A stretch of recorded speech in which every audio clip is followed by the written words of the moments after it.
নিখিলবঙ্গ শিক্ষক সমিতির পক্ষ থেকে শুক্রবার আয়োজনে ঘড়িমোড়ে বিক্ষোভ এবং পথসভার আয়োজন করা হলো।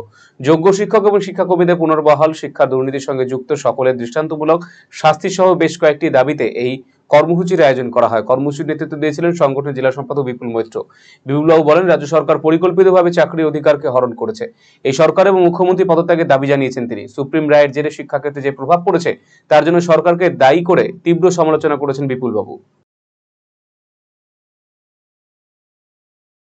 আজকে আমাদের কর্মসূচি আমরা সকলেই জানি, গতকাল সুপ্রিম কোর্ট রাজ্যের শিক্ষক নিয়োগ সংক্রান্ত বিষয়ে যে রায় দিয়েছে সেই বিষয় নিয়ে আমাদের যে প্রতিবাদকে কেন্দ্র করে আজকে আমরা রাস্তায় নেমেছি গোটা জেলা জুড়ে। গতকাল থেকে আমাদের কর্মসূচি শুরু হয়েছে গোটা জেলা গোটা রাজ্য জুড়ে। আমরা আজকে ঘড়িমোড়ে দাঁড়িয়ে যে কথা মানুষের সামনে বলতে চাই, আমাদের রাজ্যের সরকার পরিকল্পিতভাবে আমাদের সংবিধানে যে 14 এবং 16 নম্বর ধারা আছে, যার মধ্য দিয়ে আমাদের আইনি সমতা এবং আমাদের চাকরি ক্ষেত্রে সমতা পাওয়ার যে অধিকার সংবিধান স্বীকৃত, সেই সংবিধান স্বীকৃত অধিকারকে হরণ করেছে। এর প্রতিবাদে আমাদের আজকে রাস্তায় নামা এবং এই সংবিধান হরণকারী যে সরকার, সেই সরকারের মুখ্যমন্ত্রী সহ গোটা সরকারটার পদত্যাগের দাবি আমরা আজকে রাস্তায় দাঁড়িয়ে করছি।